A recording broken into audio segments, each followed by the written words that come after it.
Chapter 7. In which Kanga and Baby Roo come to the forest, and Piglet has a bath.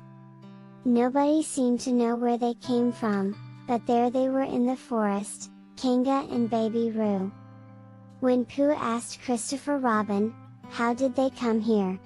Christopher Robin said, in the usual way, if you know what I mean, Pooh, and Pooh, who didn't, said oh. Then he nodded his head twice and said, in the usual way. Ah? Then he went to call upon his friend Piglet to see what he thought about it. And at Piglet's house he found Rabbit. So they all talked about it together. What I don't like about it is this, said Rabbit. Here are we, you, Pooh, and you, Piglet, and me, and suddenly. And Eeyore, said Pooh. And Eeyore, and then suddenly. And Owl, said Pooh. And Owl, and then all of a sudden. Oh, and Eeyore, said Pooh. I was forgetting him. Here, we, are, said Rabbit very slowly and carefully, all, of, us, and then, suddenly, we wake up one morning and, what do we find? We find a strange animal among us. An animal of whom we have never even heard before. An animal who carries her family about with her in her pocket. Suppose I carried my family about with me in my pocket, how many pockets should I want? 16, said Piglet. 17, isn't it? Said Rabbit. And one more for a handkerchief, that's 18. 18 pockets in one suit. I haven't time. There was a long and thoughtful silence, and then Pooh, who had been frowning very hard for some minutes, said, I make it 15. What? Said Rabbit. 15. 15 what? Your family. What about them? Pooh rubbed his nose and said that he thought Rabbit had been talking about his family. Did I? Said Rabbit carelessly. Yes, you said. Never mind, Pooh, said Piglet impatiently. The question is, what are we to do about Kanga? Oh, I see, said Pooh. The best way, said Rabbit, would be this. The best way would be to steal Baby Roo and hide him, and then when Kanga says, where's Baby Roo? We say, uh-huh. Uh-huh, said Pooh, practicing. Uh-huh. Uh-huh, of course, he went on, we could say uh-huh. Even if we hadn't stolen Baby Roo. Pooh, said Rabbit kindly, you haven't any brain. I know, said Pooh humbly. We say aha. So that Kanga knows that we know where Baby Roo is. Aha. Means we'll tell you where Baby Roo is, if you promise to go away from the forest and never come back. Now don't talk while I think.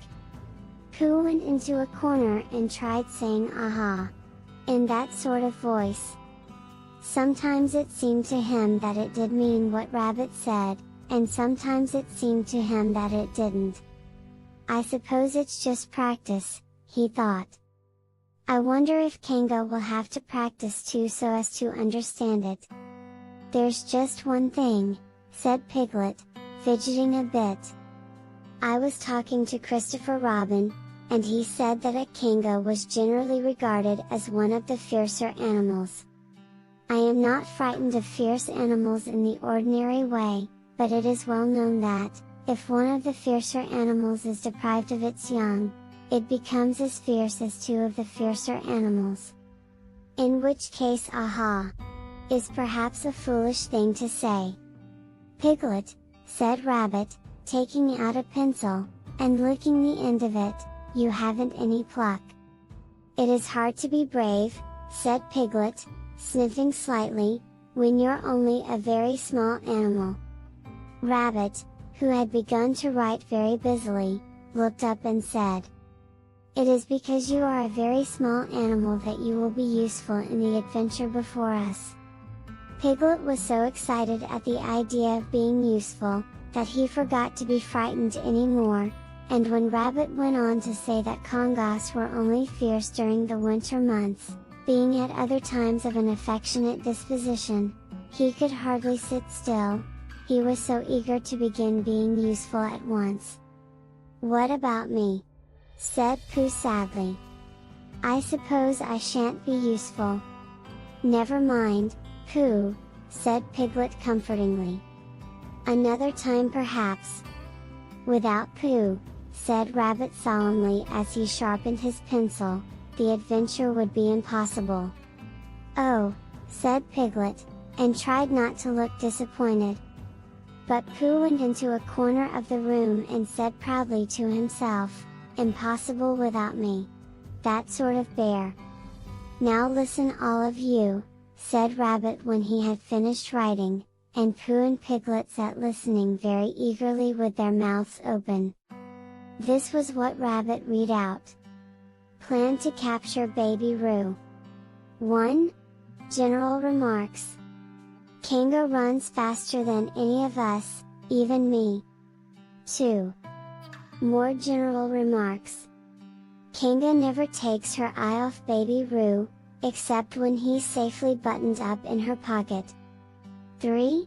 Therefore, if we are to capture Baby Roo, we must get a long start, because Kanga runs faster than any of us, even me. C1. 4. A thought. If Roo had jumped out of Kanga's pocket and Piglet had jumped in, Kanga wouldn't know the difference, because Piglet is a very small animal. 5. Like Roo. 6. But Kanga would have to be looking the other way first, so as not to see Piglet jumping in. 7. C2. Roo. 8. Another thought. But if Pooh was talking to her very excitedly, she might look the other way for a moment. 9. And then I could run away with Roo. 10. Quickly. 11. And Kanga wouldn't discover the difference until afterwards. Well, Rabbit read this out proudly, and for a little while after he had read it nobody said anything.